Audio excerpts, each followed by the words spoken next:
70세의 김말순 씨가 위암 진단을 받고 수술비 700만 원이 절실했을 때 아들과 며느리는 냉정하게 등을 돌렸습니다.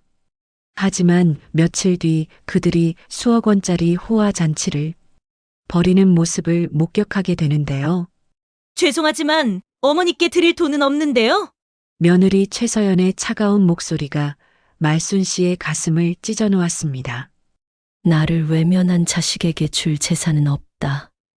하지만 말순 씨는 마지막에 이렇게 선언하며 모든 것을 뒤바꿔 놓았습니다. 평생 헌신한 어머니가 배신당했을 때 어떤 일이 벌어지는지 놀라운 반전이 기다리고 있습니다. 과연 말순 씨는 어떻게 이겨냈는지 오늘도 사연 끝까지 함께 해주세요. 이야기 시작 전에 무료로 하실 수 있는 구독 버튼과 좋아요 부탁드립니다.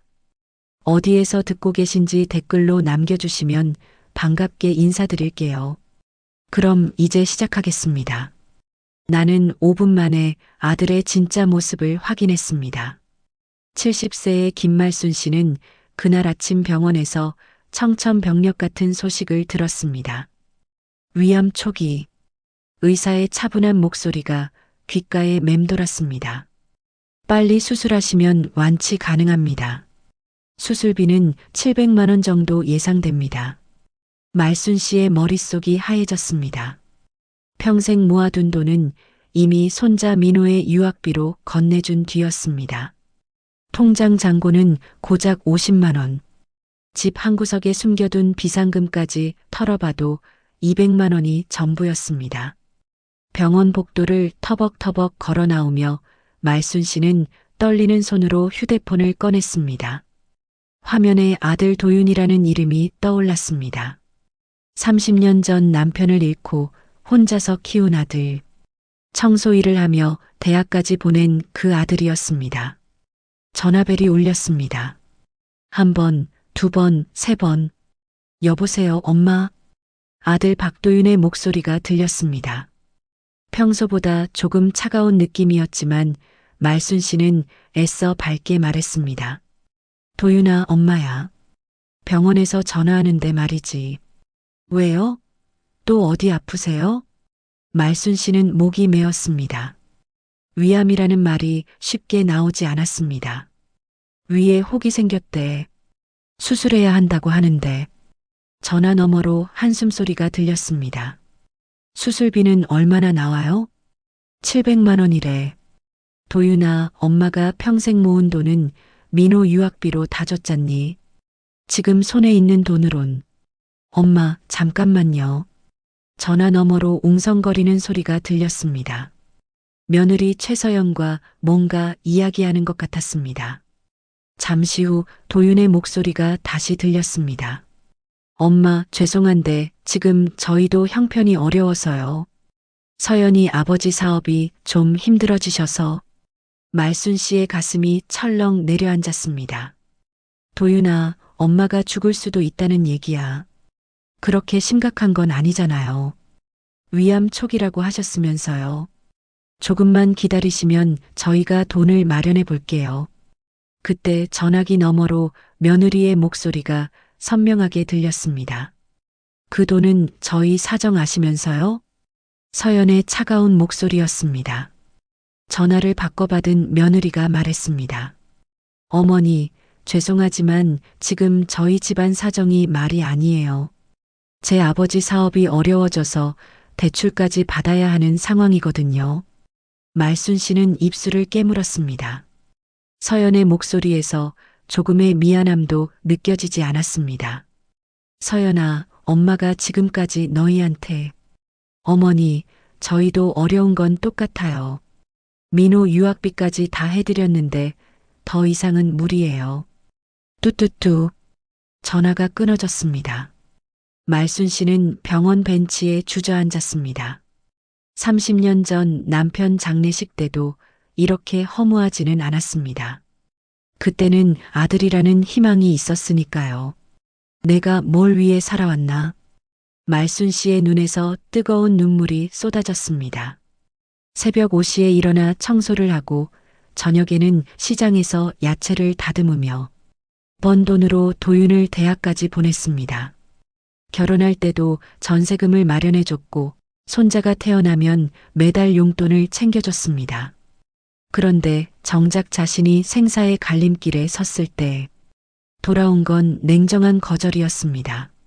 말순 씨는 핸드폰을 다시 들었습니다. 혹시나 하는 마음으로 도윤에게 문자를 보냈습니다. 도윤아, 엄마가 마지막으로 부탁한다. 수술 안 하면 정말 위험하다고 했어. 30분이 지나도 답장이 없었습니다. 1시간이 지나도 마찬가지였습니다. 해가 지고 있었습니다. 병원 창밖으로 보이는 노을이 유난히 붉었습니다. 말순 씨는 집으로 돌아가는 버스 안에서 계속 핸드폰을 들여다봤습니다. 집에 도착해서도 답장은 없었습니다. 그런데 그날 밤 9시쯤 이웃집 박 아주머니에게서 전화가 왔습니다. 말순아, 너 아들 도윤이 요즘 어떻게 지내냐? 왜 갑자기 그래? 아니, 우리 딸이 강남에서 일하는데 오늘 호텔에서 도윤이랑 며느리 봤다더라. 무슨 잔치였나 봐. 엄청 화려하던데. 말순 씨의 손에서 전화기가 떨어질 뻔했습니다. 잔치요? 응, 사진도 찍어왔는데 보낼까? 잠시 후 핸드폰으로 사진이 전송됐습니다. 강남의 유명 호텔 연회장. 화려한 샹들리에 아래서 웃고 있는 도윤과 서연. 고급 양복을 입은 도윤의 모습이 선명했습니다. 말순 씨는 사진을 확대해서 봤습니다. 테이블 위에 놓인 와인병들, 호화로운 음식들. 이런 잔치를 치르는 데 드는 돈이 얼마나 될지 짐작이 갔습니다. 수천만 원은 좋게 들었을 것입니다. 그런데 자신의 수술비 700만 원은 없다고 했습니다. 말순 씨는 사진을 보며 온몸이 떨렸습니다. 분노가 치밀어 올랐습니다. 하지만 더 큰 충격이 기다리고 있다는 걸 말순 씨는 아직 몰랐습니다. 그날 밤 말순 씨는 잠을 이룰 수 없었습니다. 아들과 며느리가 호텔에서 웃고 있는 사진이 계속 머릿속에 떠올랐습니다. 새벽 5시가 되자 말순 씨는 침대에서 일어나 부엌으로 향했습니다. 평소 같으면 아들네 집에 가져다 줄 반찬을 만들 시간이었습니다. 하지만 오늘은 손이 움직여지지 않았습니다. 7시가 되자 도윤에게서 전화가 왔습니다. 엄마, 어제 문자 봤는데요. 정말 죄송해요. 저희도 최대한 빨리 돈을 마련해 볼게요. 말순 씨는 차분하게 물었습니다. 도윤아, 어젯밤에 뭘 했니? 어제요? 집에 있었는데요. 왜요? 거짓말이었습니다. 말순 씨의 가슴이 더욱 아팠습니다. 그래, 알았다. 전화를 끊자마자 서연에게서 문자가 왔습니다.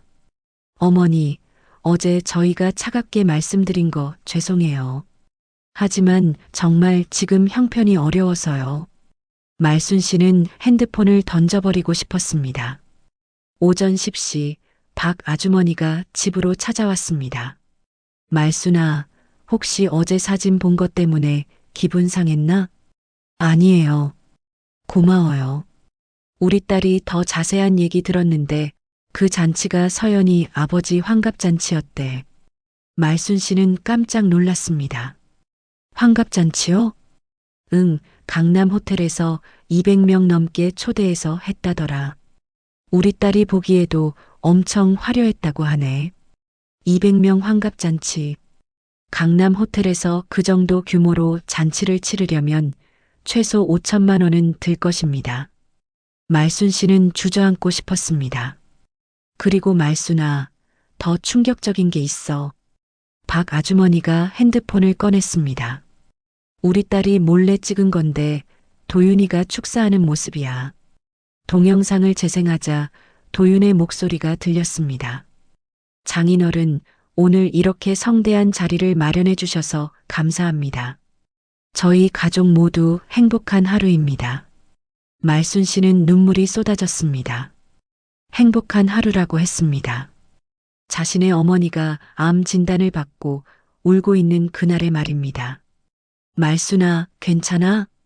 박 아주머니가 걱정스럽게 물었습니다. 아니에요. 저 좀 혼자 있고 싶어요. 박 아주머니가 돌아간 후 말순 씨는 소파에 앉아 생각했습니다. 도윤이와 서연이 거짓말을 한 이유가 무엇일까? 정말 돈이 없는 걸까? 아니면 주고 싶지 않은 걸까? 오후 2시 말순 씨는 용기를 내어 서연에게 전화를 걸었습니다. 서연아, 나야. 아, 어머니. 무슨 일이세요? 어제 아버지 환갑잔치 잘 치렀니? 전화 너머가 조용해졌습니다. 한참 후에 서연이 말했습니다. 어머니, 그걸 어떻게 아세요? 그게 중요한 게 아니지. 서연아, 너희가 돈이 없다고 했는데 그런 호화로운 잔치는 어떻게 치른 거니? 그건 저희가 낸 돈이 아니라 아버지가 하신 거예요. 그럼 아버지한테 부탁하면 되잖니. 어머니, 그런 얘기하시면 안 돼요. 아버지는 사업하시는 분이시고. 말순 씨가 끼어들었습니다. 서연아, 솔직히 말해. 너희가 돈이 없는 게 아니라 주기 싫은 거지? 어머니, 왜 그런 말씀을 하세요? 서연의 목소리가 차가워졌습니다. 저희도 나름대로 계획이 있고 민호 유학비까지 다 해드렸는데 더 이상 무리해달라고 하시면 곤란해요. 그럼 내가 죽어도 상관없다는 얘기구나. 어머니, 극단적으로 생각하지 마세요. 국민건강보험도 있고 다른 방법도 있을 거 아니에요. 말순 씨는 전화를 끊었습니다. 30년 동안 자신이 키운 아들과 10년 동안 친딸처럼 여긴 며느리의 진짜 모습을 본 순간이었습니다. 그날 저녁 말순 씨는 오래된 앨범을 꺼냈습니다. 도윤이의 어린 시절 사진들이 가득했습니다.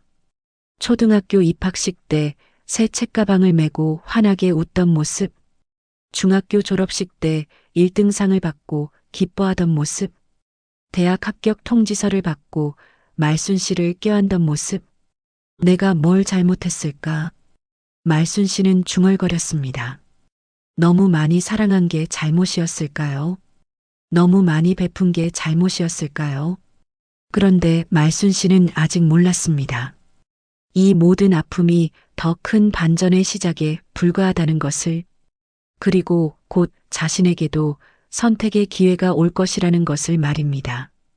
그날 밤 말순 씨는 화장실 거울 앞에 서서 자신의 모습을 바라봤습니다. 주름진 얼굴, 굽은 어깨, 거친 손, 70년을 살아온 세월의 흔적들이었습니다. 내가 평생 뭘 위해 살아왔나? 말순 씨는 거울 속 자신에게 중얼거렸습니다. 1975년 25세 말순 씨는 도윤이를 낳았습니다. 남편 박철수는 성실한 공장 노동자였지만 월급은 넉넉하지 않았습니다. 그래서 말순 씨는 새벽 5시에 일어나 동네 아파트 청소 일을 시작했습니다. 아침 7시까지 3시간 동안 계단을 닦고 복도를 청소했습니다. 오후에는 시장에서 야채 다듬는 일을 했습니다. 손가락이 트고 허리가 아파도 참았습니다. 도윤이를 위해서였습니다. 남편이 갑작스럽게 심장마비로 세상을 떠난 건 도윤이가 중학교 2학년 때였습니다. 그날부터 말순 씨는 더욱 열심히 일했습니다.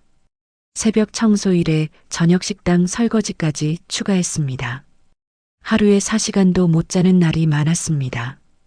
그래도 행복했습니다. 도윤이가 공부를 잘했거든요. 엄마, 나 전교 1등 했어. 중학교 때부터 고등학교까지 도윤이는 늘 우등생이었습니다. 말순 씨는 그런 아들이 자랑스러웠습니다. 대학 입학금을 마련하려고 적금을 깨고 보증을 서기도 했습니다. 도윤이가 대학에 합격했을 때 말순 씨는 며칠 동안 잠을 못 잤습니다. 기뻐서 말입니다. 우리 도윤이가 대학생이 됐네. 그때부터 말순 씨는 더 큰 꿈을 키웠습니다. 도윤이가 좋은 직장에 들어가고 좋은 사람과 결혼하고 행복하게 사는 것. 그 꿈을 위해 20년을 더 일했습니다. 도윤이가 회사에 들어가자 결혼 자금을 마련해 줬습니다. 전세금 5천만 원을 빌려가겠다고 했을 때도 흔쾌히 내줬습니다. 서연이와 결혼할 때도 예단과 예물을 넉넉히 준비해줬습니다. 엄마, 정말 고마워요. 도윤이가 고마워할 때마다 말순 씨는 뿌듯했습니다. 손자 민호가 태어났을 때는 더욱 행복했습니다. 매달 용돈 50만 원씩 챙겨주고 명절 때마다 용돈 봉투를 건네줬습니다. 민호가 유학을 가겠다고 했을 때도 평생 모은 돈 3천만 원을 선뜻 내줬습니다. 할머니, 미국에서 열심히 공부할게요. 민호의 밝은 모습을 보며 말순 씨는 뿌듯해했습니다. 그런데 지금 생각해보니 모든 게 일방적이었습니다. 말순 씨는 계속 주기만 했습니다. 도윤이와 서연이는 계속 받기만 했습니다. 한 번도 말순 씨의 안부를 제대로 묻지 않았습니다. 명절에도 의무적으로 인사만 하고 갔습니다. 평소에는 전화도 잘하지 않았습니다. 내가 바보였구나. 말순 씨는 소파에 앉아 한숨을 쉬었습니다. 사랑한다는 이유로, 가족이라는 이유로 모든 걸 퍼주었습니다. 그런데 정작 자신이 도움이 필요할 때는 외면당했습니다. 다음 날 아침 말순 씨는 병원에 갔습니다. 수술 날짜를 잡아야 했습니다. 환자분, 수술비 준비는 되셨나요? 간호사가 친절하게 물었습니다. 아직 조금 더 시간이 필요해요.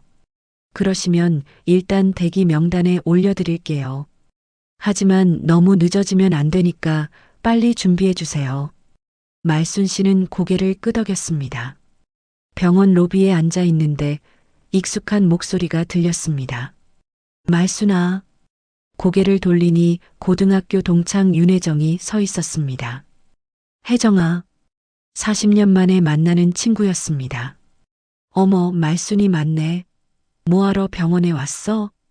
혜정은 말순 씨보다 훨씬 단정하고 깔끔한 모습이었습니다.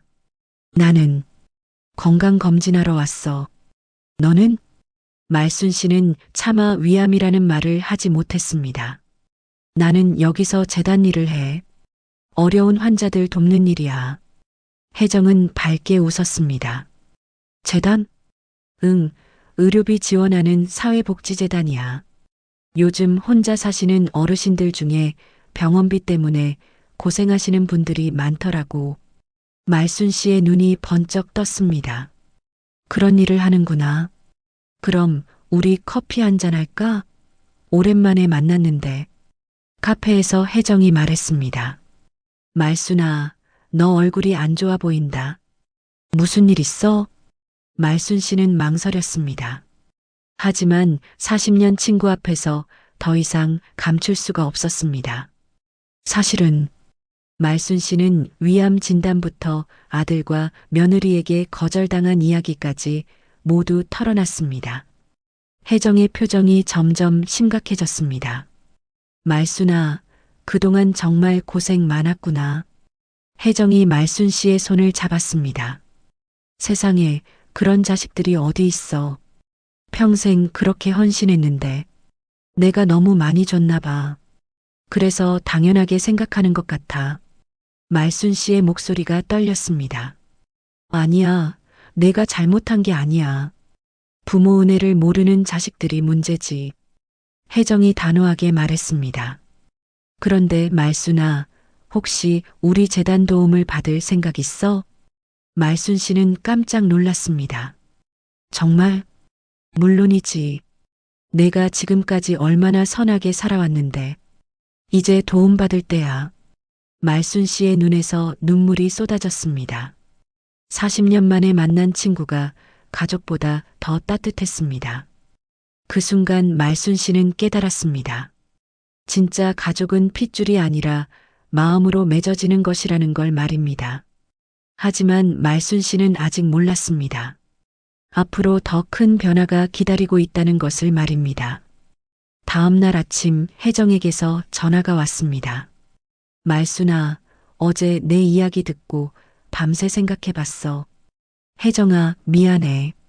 괜한 얘기로 너를 힘들게 했나 봐. 말순 씨는 어제 친구에게 털어놓은 것을 후회하고 있었습니다. 무슨 소리야?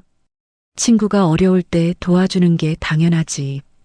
혜정의 목소리가 따뜻했습니다. 재단 이사회에서 긴급 회의를 했어. 내 케이스를 우선 지원하기로 결정했어. 말순 씨는 귀를 의심했습니다. 정말이야? 정말이야. 오늘 오후 2시에 병원에서 만나자. 서류 준비해 올게. 말순 씨는 전화를 끊고 주저앉았습니다. 40년 만에 만난 친구가 가족보다 더 나은 사람이었습니다. 오후 2시 병원 로비에서 혜정을 만났습니다. 혜정은 두꺼운 서류 봉투를 들고 있었습니다. 말순아, 이게 의료비 지원 신청서야. 작성하고 제출하면 3일 안에 결과가 나와. 혜정아, 정말 고마워. 어떻게 갚지? 말순 씨의 눈에서 눈물이 흘렀습니다. 갚을 생각하지 마. 내가 지금까지 얼마나 선하게 살았는데. 받을 자격이 충분해. 혜정이 말순 씨의 어깨를 토닥였습니다.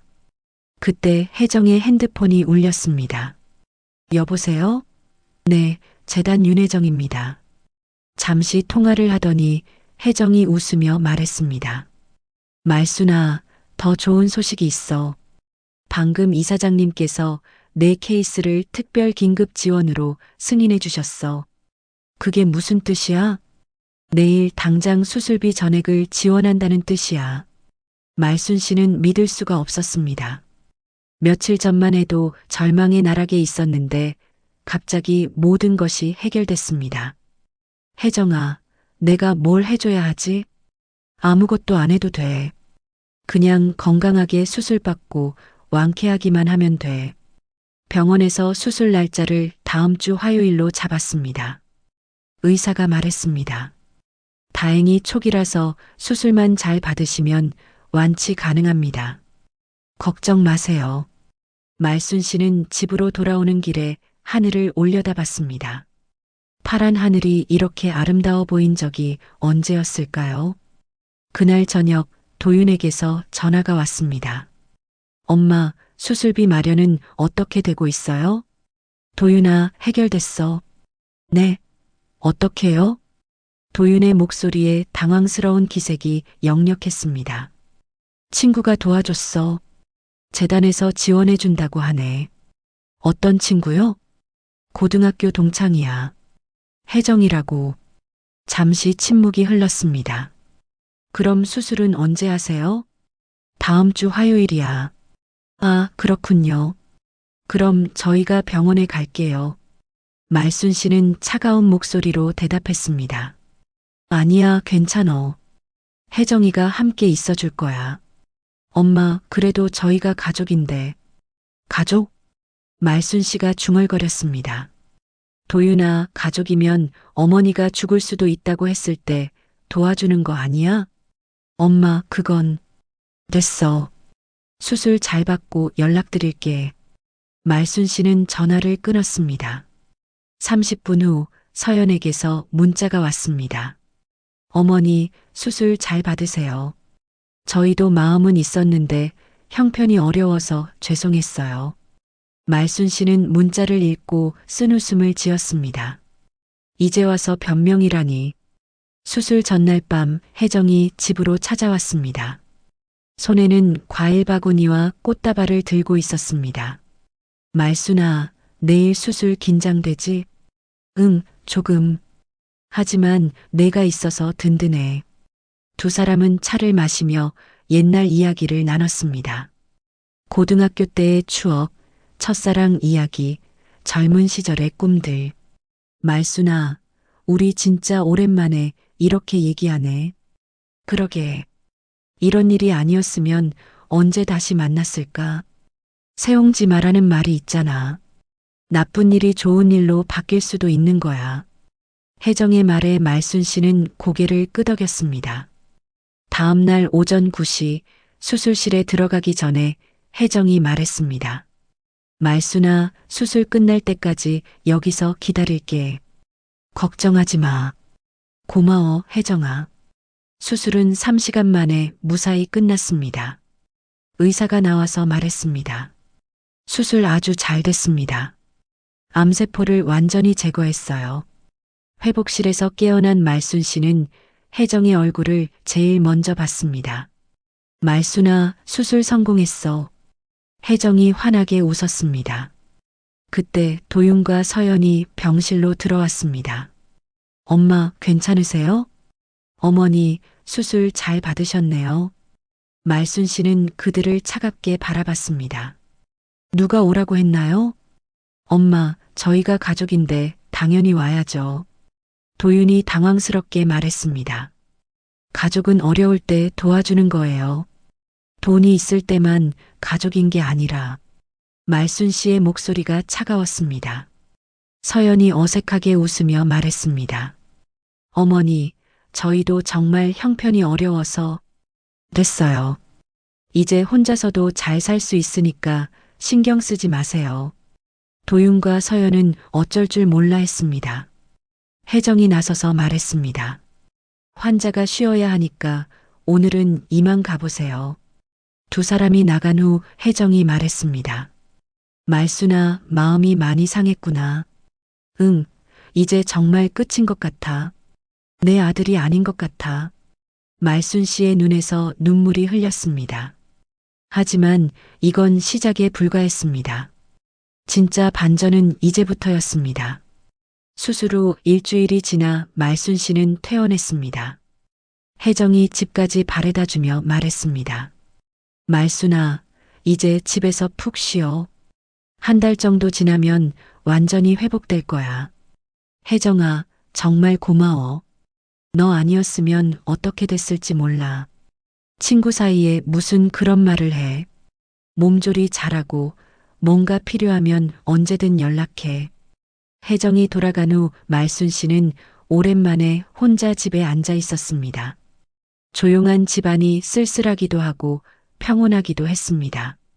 이제 새로운 삶을 시작해보자.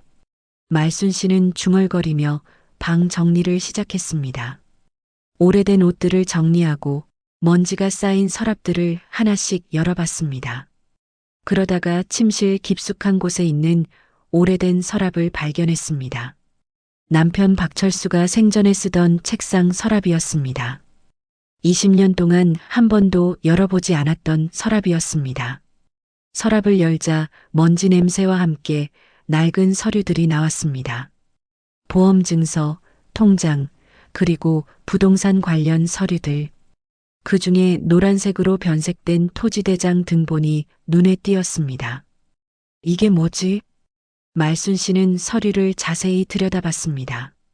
경기도 파주시 어딘가의 땅 소유권 증서였습니다.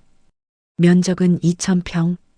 아, 이거 철수가 얘기하던 그 땅인가. 남편 철수는 생전에 친구에게서 싼값에 산 땅이 하나 있다고 했었습니다.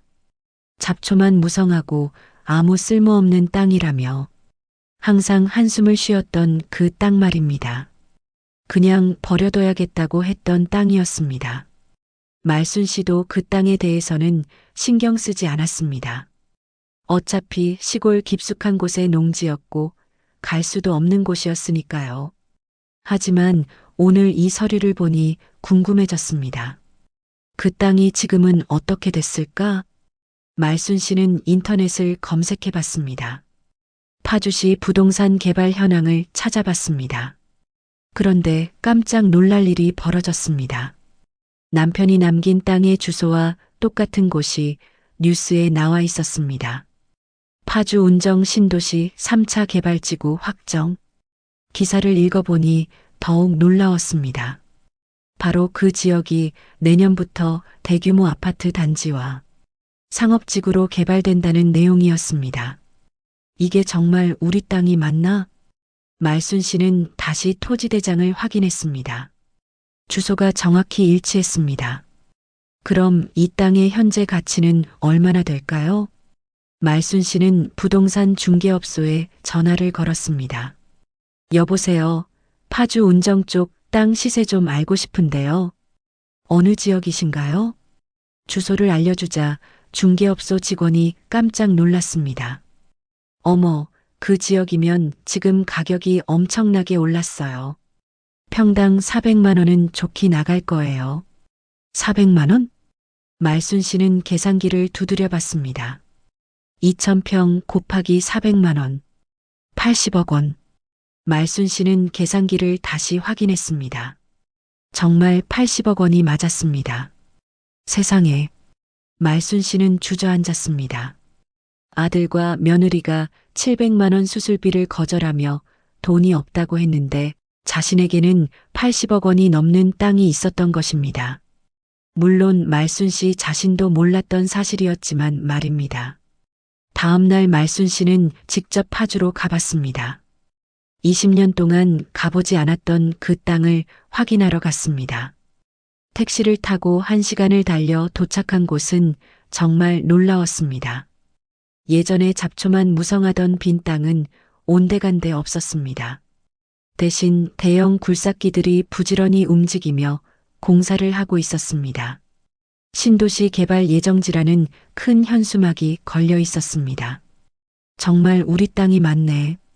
말순 씨는 감격했습니다. 남편 철수가 30년 전에 친구의 권유로 산 쓸모없는 땅이 이렇게 엄청난 보물이 되다니. 그날 저녁 집으로 돌아온 말순 씨는 혜정에게 전화를 걸었습니다. 혜정아, 나 큰일 났어. 왜? 몸이 안 좋아? 아니야, 좋은 일이야.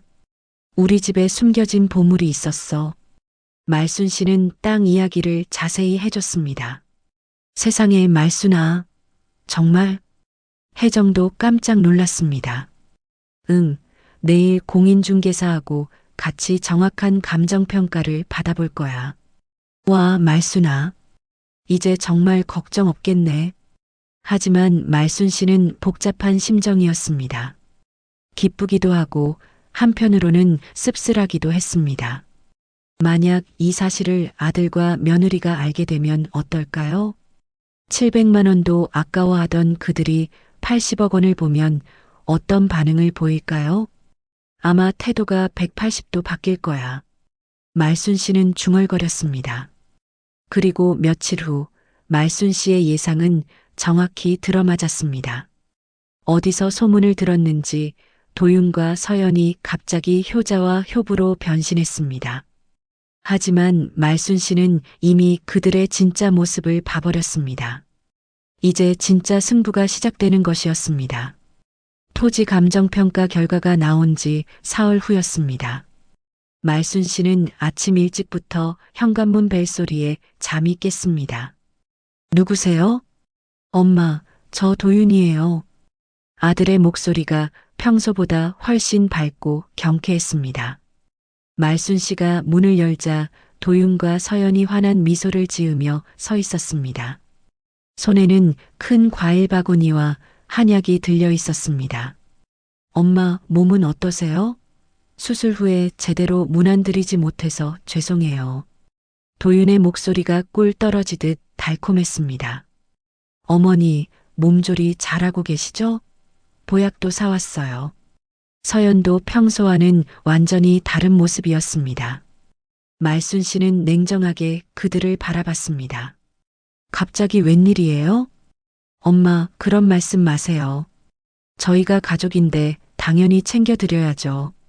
도윤이 과일 바구니를 식탁에 올려놓았습니다. 이 과일들 다 비싸고 좋은 것들이에요. 면역력에 좋다고 해서 특별히 골라왔어요. 서연이 부산스럽게 과일을 정리했습니다. 말순 씨는 소파에 앉아 그들의 행동을 지켜봤습니다. 며칠 전까지만 해도 700만 원이 없어서 못 준다던 사람들이 수십만 원짜리 과일과 보약을 사온 것입니다.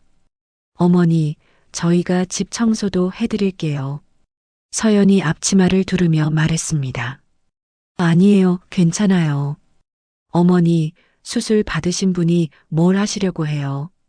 저희가 다 해드릴게요.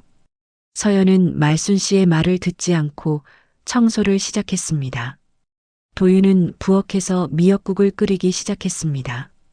엄마, 수술 후에는 미역국이 좋다고 하더라고요.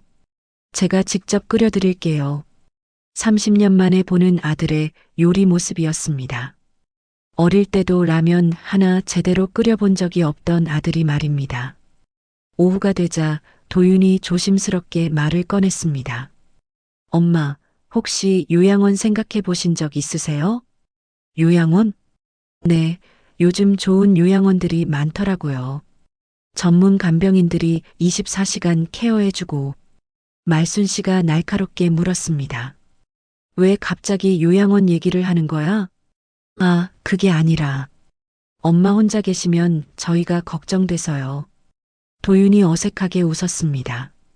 서연이 거들었습니다. 어머니, 그리고 이 집도 너무 오래됐잖아요. 관리하기도 힘드시고. 집이 왜요?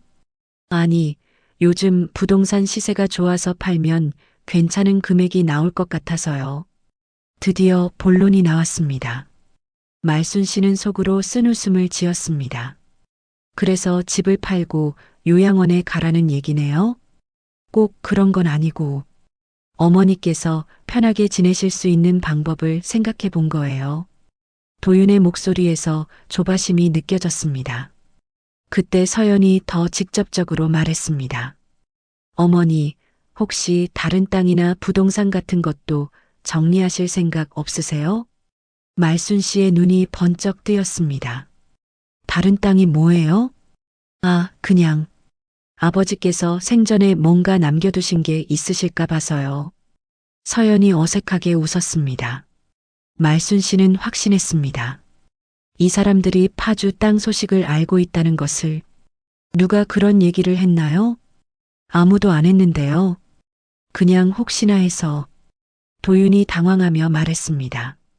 그날 저녁 두 사람이 돌아간 후 말순 씨는 혜정에게 전화했습니다. 혜정아, 예상했던 대로야. 얘들이 갑자기 변했어. 정말? 뭐라고 하던데? 집도 팔고 요양원도 가라고 하고 다른 땅 있으면 정리하라고 하고. 세상에 정말 뻔뻔하네. 얼마나 노골적으로 나오던데? 아직은 조심스럽게 떠보는 단계야. 하지만 점점 노골적으로 나올 것 같아. 혜정이 걱정스럽게 말했습니다. 말순아, 조심해야 해. 그런 큰돈 앞에서는 사람이 달라져. 알아, 나도 각오하고 있어. 다음 날부터 도윤과 서연의 공세가 더욱 거세졌습니다. 매일 아침마다 찾아와서 청소를 하고 음식을 해줬습니다. 하지만 말순 씨는 그들의 속마음을 꿰뚫어 보고 있었습니다. 어머니, 저희가 좋은 요양원 하나 알아봤어요. 서연이 팸플릿을 펼쳐 보였습니다. 시설도 좋고 직원들도 친절하대요. 얼마나 드는데요? 한 달에 200만 원 정도요. 말순 씨가 계산해 봤습니다. 1년에 2,400만 원, 10년이면 2억 4천만 원. 80억에 비하면 푼돈이었습니다. 그리고 어머니, 이 집 말고 다른 부동산 있으면 미리 정리하시는 게 좋을 것 같아요. 도윤이 본격적으로 떠보기 시작했습니다. 왜요? 세금 문제도 있고 나중에 복잡해질 수 있으니까요. 말순 씨는 시치미를 뗐습니다. 무슨 다른 부동산이 있어요? 이 집이 전부인데. 정말요? 아버지께서 다른 땅 같은 건 안 남기셨나요? 서연이 조바심을 냈습니다. 아, 옛날에 파주 쪽에 농지 하나 있다고 했는데 그건 아무 가치도 없는 땅이에요. 말순 씨가 일부러 무심하게 말했습니다. 도윤과 서연의 눈이 동시에 빛났습니다. 파주요? 어느 쪽이에요? 기억도 안 나요. 워낙 오래됐고 쓸모없는 땅이라고 해서. 어머니, 그래도 한번 확인해 보시는 게 좋을 것 같아요. 두 사람의 목소리에 흥분이 섞여 있었습니다. 말순 씨는 그들을 차갑게 바라봤습니다. 돈 앞에서 이렇게 노골적으로 변하는 모습을 보니 더는 가족이라는 생각이 들지 않았습니다. 하지만 이건 시작에 불과했습니다. 진짜 본색은 곧 드러날 것이었습니다. 일주일 후 도윤과 서연의 인내심이 바닥났습니다. 그날 오후 두 사람이 평소보다 심각한 표정으로 찾아왔습니다. 손에는 두꺼운 서류 봉투를 들고 있었습니다. 엄마, 오늘은 중요한 얘기가 있어서 왔어요. 도윤의 목소리가 무거웠습니다. 무슨 얘기요? 부동산 정리건이요. 더 이상 미룰 수 없을 것 같아서요. 서연이 서류 봉투를 식탁에 올려놓았습니다. 어머니, 저희가 알아본 결과 파주 땅이 정말 대박이 날 것 같아요. 말순 씨는 모르는 척 했습니다. 무슨 소리예요? 어머니, 이제 그만 숨기세요. 저희 다 알고 있어요. 도윤이 답답하다는 듯 말했습니다. 파주 운정 신도시 개발지구잖아요. 그 땅 지금 80억은 좋게 나와요. 드디어 본색을 드러냈습니다. 말순 씨는 차분하게 물었습니다. 그걸 어떻게 알았어요? 어머니, 그게 중요한 게 아니에요. 중요한 건 그 땅을 빨리 정리해야 한다는 거예요. 서연이 조급하게 말했습니다. 왜 정리해야 하는데요? 세금 때문이에요. 개발 확정되면 세금이 엄청 올라가거든요. 도윤이 마치 말순 씨를 걱정하는 것처럼 말했습니다. 그래서 지금 팔아야 손해를 안 봐요. 말순 씨는 냉소적으로 웃었습니다. 그래서 얼마에 팔자는 거예요? 지금 시세로 75억 정도에 팔 수 있을 것 같아요. 서연이 계산기를 꺼내며 말했습니다. 어머니 평생 쓰셔도 남을 돈이에요. 그리고 나머지는 어떻게 하자는 거예요? 말순 씨가 날카롭게 물었습니다. 도윤과 서연이 서로 눈치를 봤습니다. 그건 어머니께서 결정하시면 되죠. 도윤이 어색하게 말했습니다. 하지만 서연이 참지 못하고 본심을 드러냈습니다. 어머니, 솔직히 말씀드리면 저희도 도윤이 사업자금이 필요해서 그래요. 사업자금? 네, 좋은 기회가 있는데 자금이 부족해서요. 10억 정도만 투자하면 몇 배로 불릴 수 있어요. 말순 씨는 어이가 없었습니다. 700만 원 수술비는 없다고 했던 사람들이 10억을 달라고 하는 것입니다. 그리고 민호 대학원비도 필요하고요. 도윤이 덧붙였습니다. 미국에서 박사과정 하려면 돈이 많이 들어요. 말순 씨는 가슴이 답답했습니다. 그래서 제 땅을 팔아서 그 돈을 주라는 얘기네요? 어머니, 저희가 가족인데 당연한 거 아니에요? 서연의 목소리가 높아졌습니다. 어머니 혼자 80억을 다 쓸 수도 없잖아요. 말순 씨가 조용히 물었습니다. 그럼 제가 아플 때는 왜 도와주지 않았어요? 그건 도윤이 말을 못 잇고 있을 때 서연이 소리를 질렀습니다. 어머니, 그때랑 지금이랑 상황이 다르잖아요. 뭐가 달라요? 그때는 정말 돈이 없었다고요. 지금은 어머니한테 큰 돈이 있으니까 나눠 쓰자는 거잖아요. 서연의 진짜 모습이 드러났습니다. 말순 씨는 서늘하게 말했습니다. 돈이 없었다고요? 그럼 서연이 아버지 환갑잔치 5천만 원은 어디서 나온 거예요? 서연의 얼굴이 하얘졌습니다. 그건 다른 얘기예요. 다를 게 뭐가 있어요. 돈이 있으면서 없다고 거짓말한 거잖아요. 말순 씨의 목소리가 차가워졌습니다. 도윤이 급하게 끼어들었습니다. 엄마, 과거 일은 그만하고 앞으로 얘기를 해요. 앞으로요? 네, 이 서류에 도장만 찍으시면 모든 게 해결돼요. 도윤이 공증 서류를 꺼냈습니다. 부동산 매매 위임장이에요. 어머니 대신 저희가 처리할 수 있게요. 말순 씨는 서류를 보고 경악했습니다. 이걸 미리 준비해 온 거예요?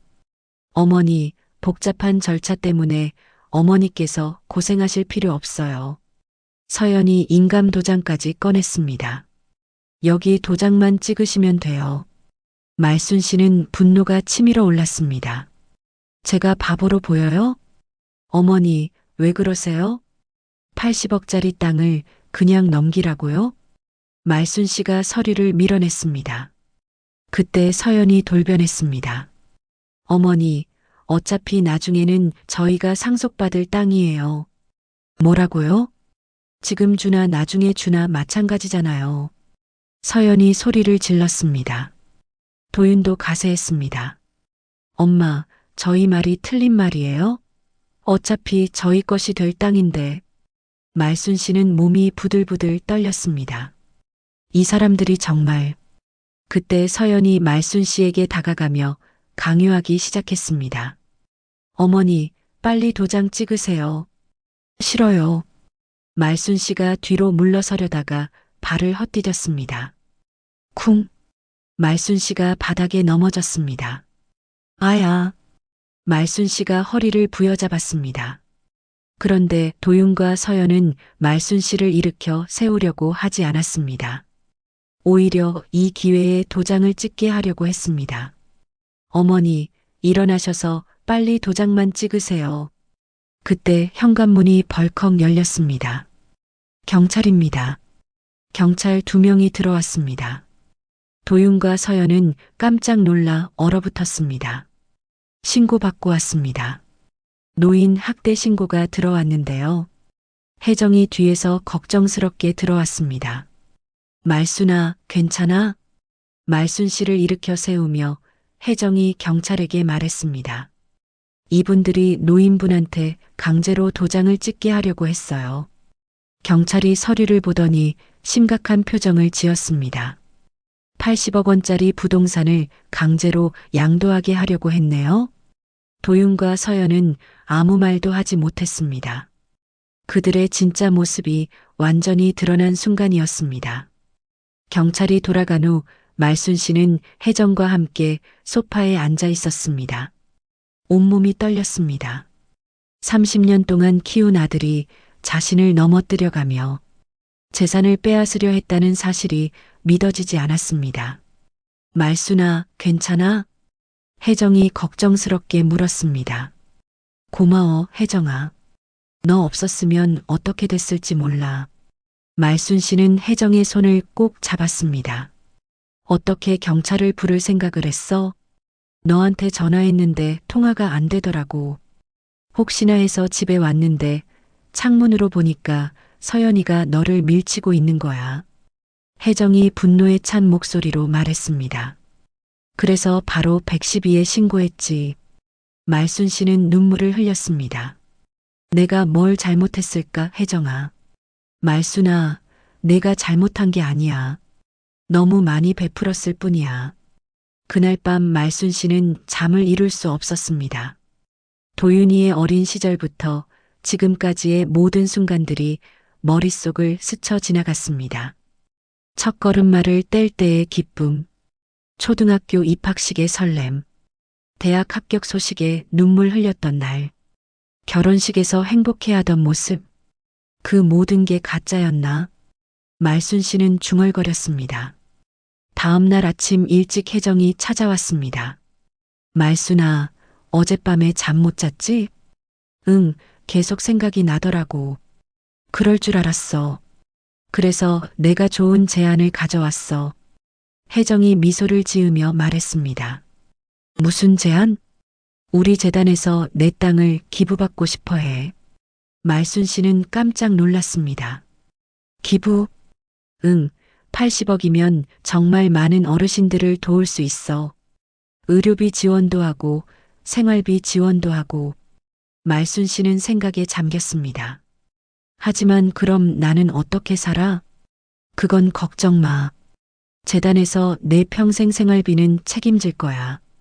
매달 300만 원씩 지원해 줄게. 혜정이 설명했습니다. 그리고 병원비나 간병비 같은 것도 전부 재단에서 책임져. 말순 씨는 계산해 봤습니다.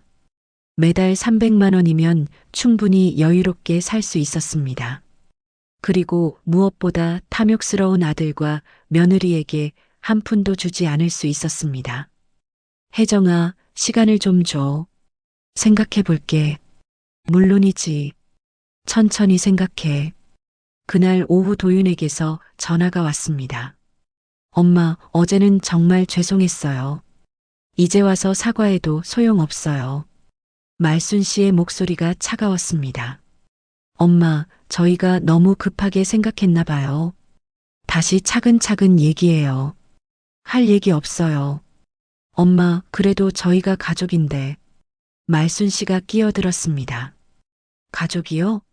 어머니를 넘어뜨려가며 재산을 빼앗으려던 사람들이 가족이라고요? 엄마, 그건 실수였어요. 서연이가 너무 흥분해서. 실수가 아니에요. 진짜 모습이었어요. 말순 씨는 전화를 끊었습니다.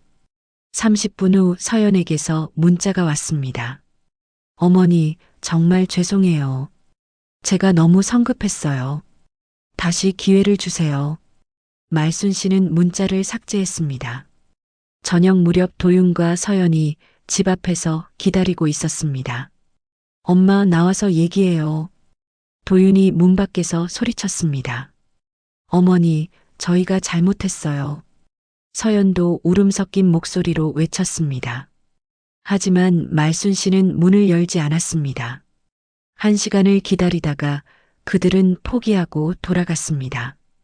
그날 밤 말순 씨는 결심을 굳혔습니다. 다음 날 아침 혜정에게 전화를 걸었습니다. 혜정아, 결정했어. 뭘로? 재단에 기부할게. 혜정이 깜짝 놀랐습니다. 정말? 말순아, 신중하게 생각해봤어? 응, 밤새 생각해봤는데 그게 맞는 것 같아. 말순 씨의 목소리가 단호했습니다. 나를 외면한 자식들에게 줄 재산은 없어. 그 돈으로 나 같은 어르신들을 돕는다면 더 의미 있는 일이지. 일주일 후 기부 서류가 완성됐습니다. 공증사무소에서 혜정과 함께 최종 서류에 도장을 찍었습니다. 말순 씨, 정말 대단한 결정을 하셨네요. 공증인이 감탄하며 말했습니다. 80억을 사회에 기부하시다니. 말순 씨는 뿌듯한 미소를 지었습니다. 내 평생 가장 잘한 일인 것 같아요. 그날 오후 도윤과 서연이 급하게 찾아왔습니다. 어디서 소식을 들었는지 얼굴이 하얗게 질려 있었습니다. 엄마, 정말 기부했어요? 도윤이 떨리는 목소리로 물었습니다. 네, 했어요. 어떻게 그럴 수 있어요? 서연이 소리를 질렀습니다. 그 돈은 저희 것이었는데. 말순 씨는 차분하게 대답했습니다. 언제 그 돈이 당신들 거였나요? 어머니가 돌아가시면 당연히 저희가 상속받을 돈이잖아요. 서연의 목소리가 히스테릭했습니다. 상속을 받으려면 부모를 제대로 모셔야 하는 거 아니에요? 말순 씨가 냉정하게 말했습니다. 수술비 700만 원도 아까워하던 사람들이 80억을 상속받을 자격이 있다고 생각해요? 도윤이 무릎을 꿇었습니다. 엄마, 제발 다시 생각해봐요. 안 돼요. 이미 끝난 일이에요. 말순 씨는 단호했습니다. 나를 외면한 자식에게는 줄 재산이 없어요. 서연이 울부짖었습니다. 어머니, 그럼 저희는 어떻게 살아요? 당신들이 알아서 하세요. 나는 더 이상 상관없어요. 말순 씨는 문을 닫았습니다. 그 뒤로 도윤과 서연은 몇 번 더 찾아왔지만 말순 씨는 만나주지 않았습니다. 법적으로도 이미 기부가 완료된 상태라 되돌릴 수 없었습니다. 말순 씨는 드디어 진정한 해방을 맛보았습니다. 탐욕스러운 가족의 굴레에서 벗어나 자유로워진 기분이었습니다. 하지만 진짜 평화는 이제 시작이었습니다. 6개월 후 말순 씨는 경기도 양평의 작은 마을에 살고 있었습니다. 재단에서 마련해준 깔끔한 단독주택이었습니다. 마당에는 작은 텃밭이 있고 뒤편으로는 맑은 계곡이 흘렀습니다. 서울의 복잡하고 답답했던 아파트와는 천지 차이였습니다. 정말 공기가 좋네. 말순 씨는 아침마다 마당에 나와 깊게 숨을 들이마셨습니다. 텃밭에는 상추, 치커리, 고추, 토마토가 자라고 있었습니다. 직접 씨를 뿌리고 물을 주며 키운 채소들이었습니다. 야, 김할머니. 이웃집 박 할아버지가 담장 너머로 인사를 건넸습니다. 안녕하세요. 말순 씨도 환하게 웃으며 손을 흔들었습니다. 이 마을에 온 지 반년 만에 모든 이웃들과 친해졌습니다.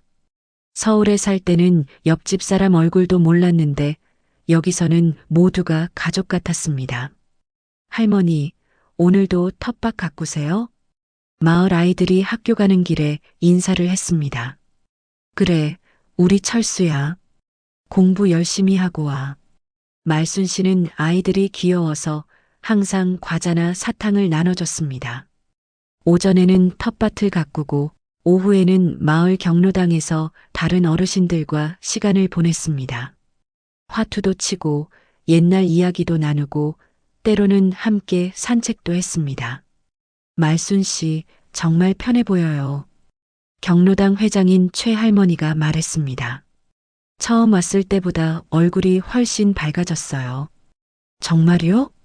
네, 그때는 많이 힘들어 보이시더니 지금은 완전히 달라졌어요. 말순 씨는 미소를 지었습니다. 정말 그랬습니다.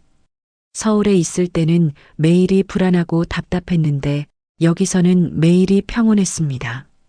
아무도 자신에게 돈을 달라고 하지 않았고 아무도 자신을 이용하려 하지 않았습니다. 그저 순수하게 좋은 이웃으로 지낼 뿐이었습니다. 저녁에는 계곡 소리를 들으며 책을 읽거나 TV를 봤습니다. 재단에서 매달 300만 원씩 지원해주는 생활비로 충분히 여유로웠습니다. 병원비나 생활비 걱정 없이 하고 싶은 것들을 할 수 있었습니다. 가끔 혜정이 양평까지 찾아와서 안부를 물어봤습니다. 말순아, 여기 정말 좋다. 공기도 좋고 조용하고. 그러게, 내가 왜 진작 이런 곳에 안 왔을까 싶어. 후회 안 해? 80억이었는데. 혜정이 조심스럽게 물었습니다. 전혀 안 해. 오히려 속이 시원해. 말순 씨는 단호하게 대답했습니다. 그 돈이 내 손에 있었다면 계속 도윤이와 서연이 때문에 골머리를 앓았을 거야. 그래, 내가 한 일이 정말 용기 있는 결정이었어. 혜정이 말순 씨의 손을 잡았습니다. 재단에서도 내 기부금으로 벌써 200명 넘는 어르신들을 도왔어. 말순 씨의 마음이 뿌듯했습니다. 자신의 돈이 정말 필요한 곳에 쓰이고 있다는 게 기뻤습니다. 한편 서울에서는 도윤과 서연이 힘든 시간을 보내고 있었습니다. 80억을 놓친 충격에서 헤어나지 못하고 있었습니다. 서연의 아버지 사업도 결국 망했고 민호의 유학비도 끊어졌습니다. 도윤은 회사에서도 집중하지 못해 실수를 연발했습니다. 다 엄마 때문이야. 도윤이 술에 취해 중얼거렸습니다. 어떻게 친자식한테 그럴 수가 있어. 하지만 이미 늦었습니다. 법적으로 기부가 완료된 상황에서 되돌릴 방법은 없었습니다. 그들은 말순 씨에게 몇 번 연락을 시도했지만 번호가 바뀌어 있었습니다. 양평에 살고 있다는 것도 모르고 있었습니다. 어느 가을날 저녁 말순 씨는 계곡가에 앉아 노을을 바라보고 있었습니다. 빨갛게 물든 하늘이 계곡 물에 반사되어 아름다웠습니다. 이제야 내 삶이 내 것이구나. 말순 씨는 혼잣말을 했습니다.